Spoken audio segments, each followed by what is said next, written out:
Okay. Why did I want to do a podcast? Because my husband forced me to. No, just kidding. I grew up not even wanting to ever be in front of a camera, and look at me now. I'm out of my comfort zone. That's what it's like being married to a filmmaker. I feel kind of out of my comfort zone because I'm a filmmaker and usually on the other side of the camera. And so this is me kind of being vulnerable, coming out of my shell and jumping in front of the camera to do something that's really quite different. I think everybody goes through challenges in life, and the way that we navigate through those challenges says a lot about a person. It really makes a difference in how we operate, how we treat others, how we value our relationships, how we give to our relationships. And if anything has taught us in the last few years is that mental health is a really big deal. When you've been through things, the natural part of you wants to share that, how you got through it with others. We've been through divorce, we've been through mental crises, blending a family, all the responsibilities that come with that. That's why I wanted to do a podcast, because I think lots of people are struggling and I want them to feel that they're not alone. Welcome to our show, where we can talk about things that are important to us, things that matter. I'm Drew. I'm Jen, and this is what matters most.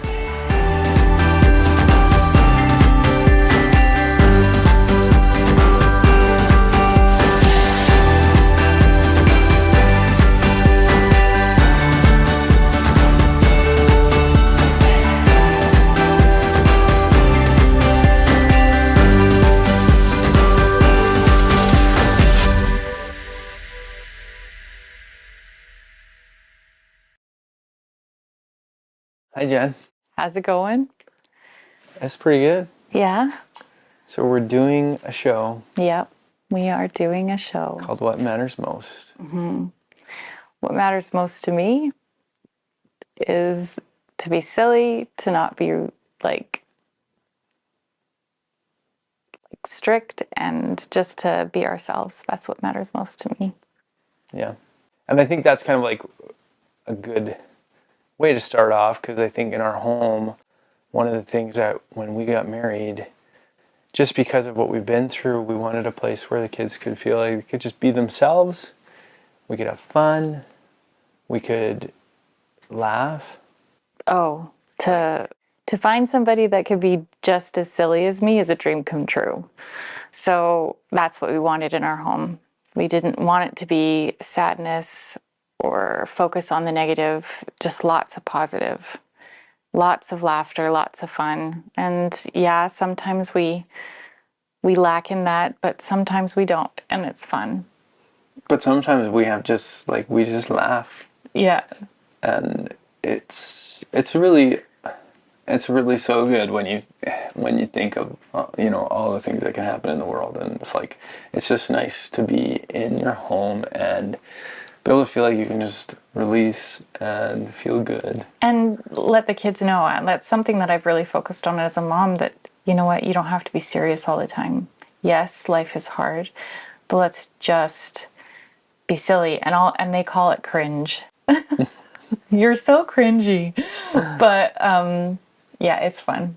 But being yourself is key too, because it's like it's okay out in the world, there's so many expectations, and I think in your home you need to be able to especially making your kids feel like, hey, you know what, you don't have to be perfect, and nobody's you're expecting just that. Yeah. This is a place where we can fail, and we grow. Yeah, we make mistakes, and yeah, sometimes we have consequences, but we all grow. Yeah.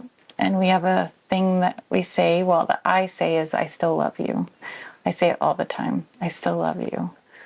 So yeah, nobody's expected to be perfect. And this podcast is not going to be perfect. So let's put that out there right now. It's not going to be perfect. We are amateurs. We're growing. We are growing. Yeah. But it's going to be fun. Hopefully it'll be fun and informative and real. So on that note, I think we need to just start with my favorite thing is to just do a few dad jokes. Okay. So when we first got married, we would do these dad jokes and try not to laugh. So here we go. I'm selling my sock puppet collection. I'm selling my sock. I can't say it. I'm selling my sock puppet. No, I can't say it. That's really weird. That's a tongue twister. It is. I think that's, you're just like, you didn't even get to the punchline. No. Okay. All right. Okay. So not many people know that Yoda has a last name. Oh, yeah? Leahy-hoo. I love it. Yeah. Yeah. That's great. That's Yeah. great. Okay, what do you have? So I told my kids 10 jokes to make them laugh. Sadly. No pun intended. I had to think about that one. That was really bad. All right. So now that we've got the ice broken. But you didn't even finish the sock puppet joke. Oh, sock puppet. I can't say it. Okay. I'm selling my sock puppet collection. Okay. $50 to take it off my hands. That's Thanks. great. Thanks, Scott McDermott. Okay, I'm gonna see if I can do a better one. I really think that you should wear glasses while you're doing math. It improves division.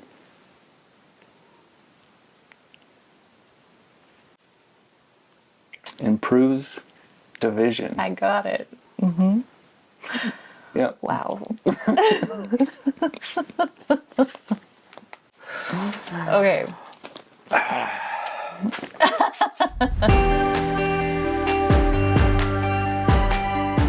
How are the things that we talk about relatable? I think everybody has a relationship. It doesn't matter what relationship that is. Everybody has a relationship, and every relationship takes work.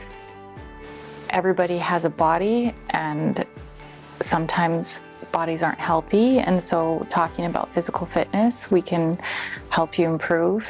Talking about mental health, we can help you improve. They're relatable. Even though we haven't gone through something that somebody has gone through, when somebody goes through trials or crises or things like that, it affects you. And so that's how I think it's relatable. We're all going through life, and we come across things that create conflict, whether we like it or not. And the thing that's wonderful about conflict, because I'm a filmmaker, I love the idea of conflict in plot, because conflict always makes your hero grow. And when we look at the conflict or the challenges that we face in life in a positive outlook and see ourselves as the hero, because I think that's how we should view ourselves, is that we love ourselves and say, I'm going to conquer this, I'm going to defeat the enemy as the hero. Well, the hero always needs some help. The hero always needs to figure stuff out, always has a journey to get there. It doesn't just come naturally without a lot of hard work. There's that training sequence or things where you have to go through all of those tough, difficult times to get to that point.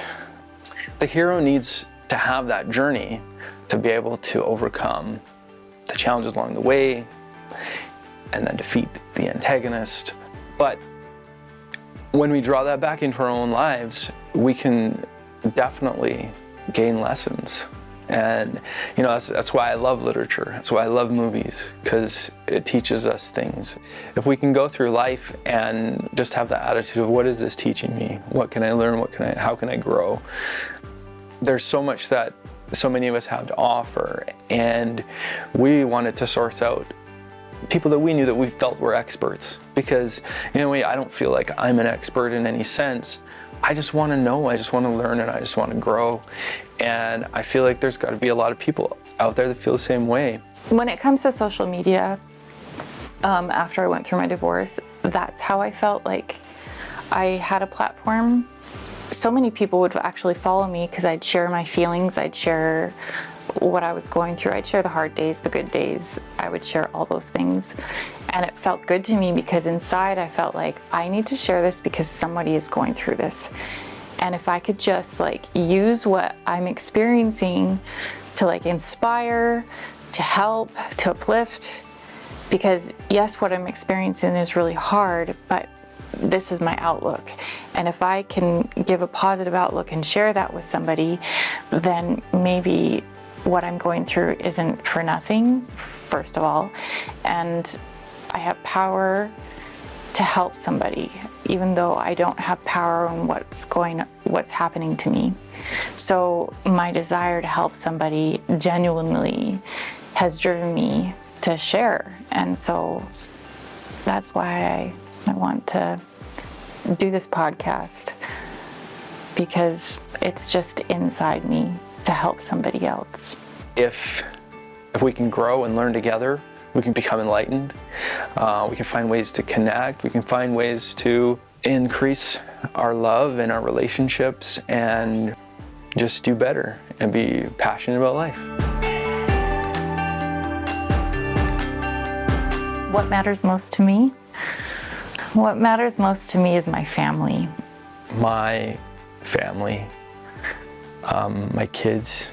It's kind of been my desire my whole life is to have a really good family, to be a good wife and a mom, and to provide for my kids. There were times when that was really threatened when my kids were young because of my mental health. And so to be able to work through that and to be able to overcome challenges that come my way so that I can be the best mom and wife is the most important to me. I went through a time when everything crashed around me, and when that happens, you really get to know what matters most in your life. It's just kind of like you just know, and you kind of go into survival mode, and I'm gonna live and do everything that I can for them to be a part of my life. And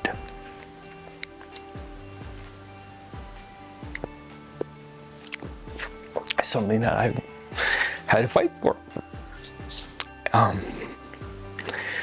And when you go through those challenges, you know in your heart what is important, and it keeps you centered and focused. And when you see those people that really you care about succeed, thrive, it gives you hope and it gives you drive. It wants you to do more for them. And I feel like for me that's what matters again on that sense is reaching out and giving, serving, whether it's for my kids, whether it's for my church, or for those around me that I see in need. That's important because I feel like there's a lot of people hurting and need it. So yeah. So I didn't expect that I would be getting emotional. I guess I said I just said that I was gonna be vulnerable, so there you go.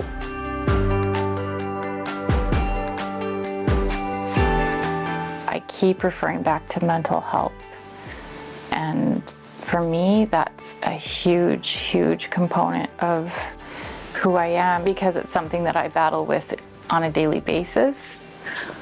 It's something that I've grown up with, the challenges of of people around me with severe mental illness in all aspects, in social media, in physical fitness, just the things that we're going to talk about. Because of what I experienced, experienced a nervous breakdown, or what you'd call a nervous breakdown, where I was non-functional. If you don't have your mental health, you don't have the ability to do anything. And it's really, it's super hard. Well, I think one of the big ones that are important that I'm excited about is fitness and how that relates to our mental health. I'm just really a big believer in how much that is connected to how we feel, because it's helped me in my challenges in life to be able to have something like running and even just working out, exercising, having something to motivate and focus on. It kind of like it drives me, not just in my family life, because I feel like if I'm healthier, I can live and be there for my family, my kids. But it also makes me feel better. If I can run a half marathon, I can get that, documentary big client or whatever else that, and I think it applies to all of us. There's lots that we can just, the sky's the limit when we think about what our body can do. What our mind can do is right along with it.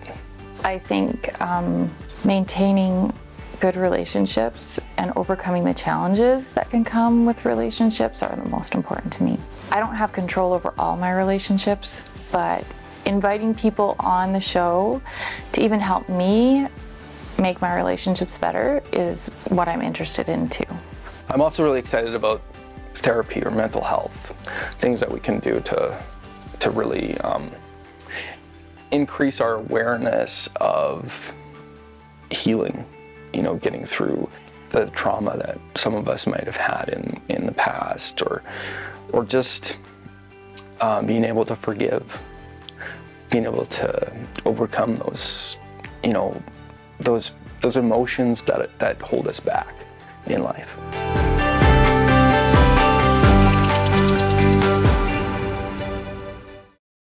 So we just finished our interviews.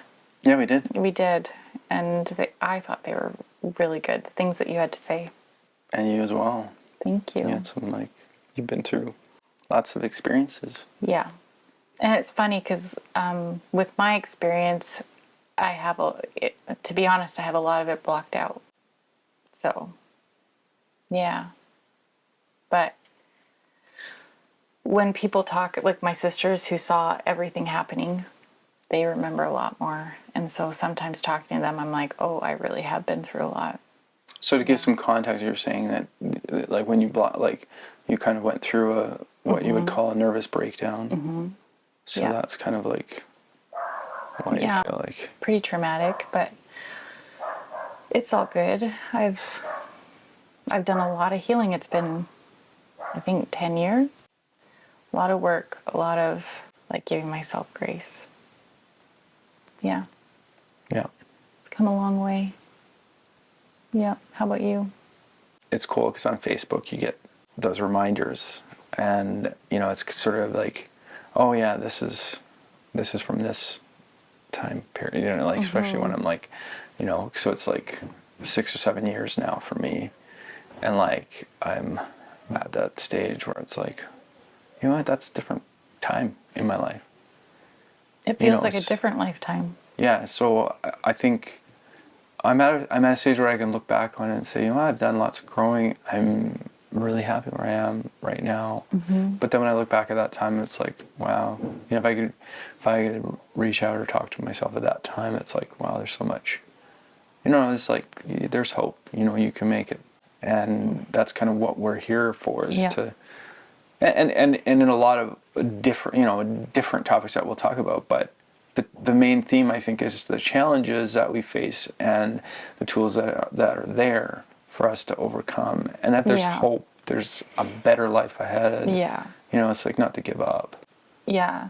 The tools and the principles. I think there's principles in every trial, that you can take, the principle of forgiveness, You touched on that in your interview. And I think witnessing your journey since we've been together, I've seen how you've come to the point of forgiveness, and I think it's pretty incredible, to say the least. And for me too. Like, Yeah. it's funny because in myself, like, I had to do a lot of forgiving too. And I've come to that, and so many people around me say, oh, you know, you're amazing that you were able to forgive the things that you've gone through. But to me, it's not that big of a deal, because I feel like I have moments where I'm like, holy cow, that was so unfair, so awful.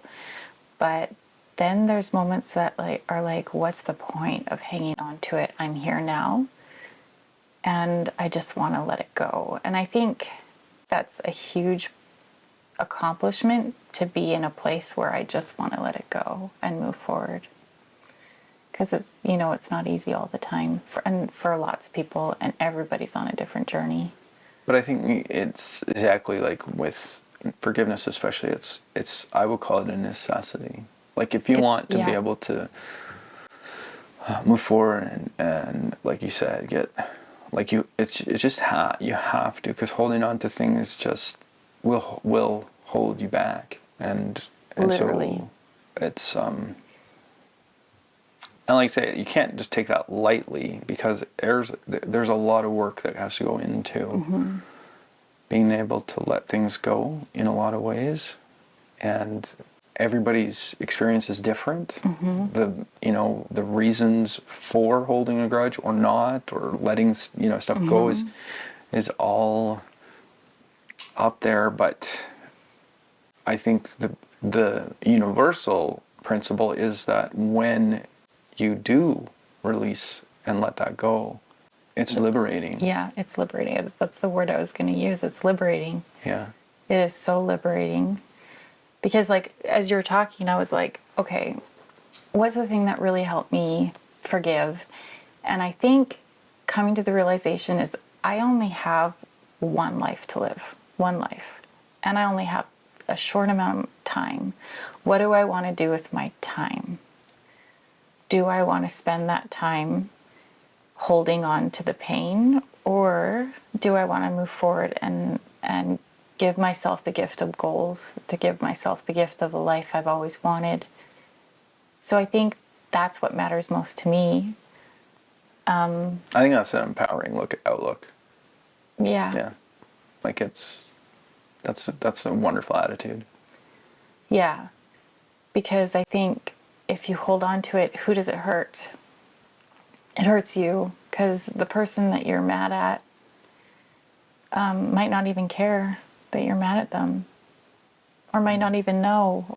But it helps me. It helps me move forward and forgive and forget. And yes, I won't ever forget, but you come to the point in your life where you're just like, okay, I don't need to hold on to that anymore. I want to forget and let go of all the pain. And I think that's good. I think we just kind of leave it there, because it kind of gives us a teaser or something we can talk about. Because I think in one of our episodes upcoming, we're going to be delving like completely on this topic. Into forgiveness. So just, and the things that we've learned. Yeah. Yeah. So it's kind of like this, this episode kind of just gives us a taste of everything. So of who we are. Yeah. So that's why I think we should sort of leave off on, just the get to know you aspects of, like, okay, who we are, like, just to explain, we are, a blended family. How many kids do we have? We have 7. And a son-in-law. And a son-in-law. So yeah, I came into it with 5 kids. And I came into it with my 2. Yeah. Yeah. And they got along. Yeah, it was really quite a blessing the way that worked out, the way that, the challenges of them coming together in the sense of, like, they might have had their own reservations with, this new marriage, new family life, but really on the main part, like, most of them got along, and actually it was kind of fun for them, because it was a lot incredible. of their ages line up good. And they just fit into each other. It's like it was meant to be. But when I say that they got along, that doesn't mean that we don't have trials as a blended family. There are trials. Oh yeah. There are lots of trials. I think having everybody come into a family where they've had a broken home or some trauma, all of them are dealing with divorce and the things that come with divorce in their own ways. And we as parents are just trying to like, okay, this is how this person's dealing with it. Okay, this is how this person's dealing with it. And trying to be there for them. We're not perfect by any means. There's probably so much going on that we don't even know. But we try and we love them and we do what we can. And yeah, it's been a journey. And we've been married 5 years almost. It'll be in February. Yeah. 5 years. We were married on Family Day. Yeah, so that's good. We all can always remember. So he doesn't forget. Just kidding. Not that I would have that. Yeah. But no, yeah. he's really good. Yeah, it's all good. But yeah, it's been good. It's been a journey. It's been the hard, the good, the fun. It's been great. And I think too when you're doing it the second time around, this is one thing I'd love to talk about is you've learned things. Like I've because of how things went, before my previous marriage, first and foremost, we've learned to communicate. Right. Because there's things that you just like almost expect, like, oh, well, that's how it was in my previous marriage. So, almost expecting like my spouse is going to act this way. But or react this way. Yeah. But we've done a lot of communicating and we're not perfect at it. But we're better for it, I think. Like the experiences that we've gone through, we are better communicating. Yeah. I think so. Yeah. Yeah. Communicating is key. Yeah. And finding time to go on dates. I think we're still working on that one. Well, we could go on more. Yeah. Yeah. We try, but yeah. I mean, that's and that's where it's important to do that. Like in a regular marriage, or not regular, but in any marriage, it's important to do that. But I think in a blended family, because really, it's a just a water relationship. Mm-hmm. We didn't have that time to grow as a couple before all of the outside circumstances, just external things come into everything. So you just have to you just dive in deep, right? The chaos was there before we even got together. Right. But it's good. Like, I feel like we're on the same page lots. Sometimes we're not, but most of the time we are, I think. But we get through it. We do. Because we love each other. Yeah. Yeah. I do. Yeah. So I think that's really what we wanted to get through, and just really, again, give you just a taste of what's to come, give you a little get to know you session with us, what who we are as the hosts. We're super excited for the discussions, the comments that are going to come from you guys, on the channel, as well as the topics, the discussions that we'll have with the experts. Yeah. The experts, or the people that we think are, experts on the topics. Yeah, it's going to be pretty exciting to hear from them because they've got pretty good stories. Yeah, so I'm excited. This is something new for us too, new for you watching, but we're excited. Yeah. We'll catch you on the next video. Okay, so what matters most. See ya. See ya.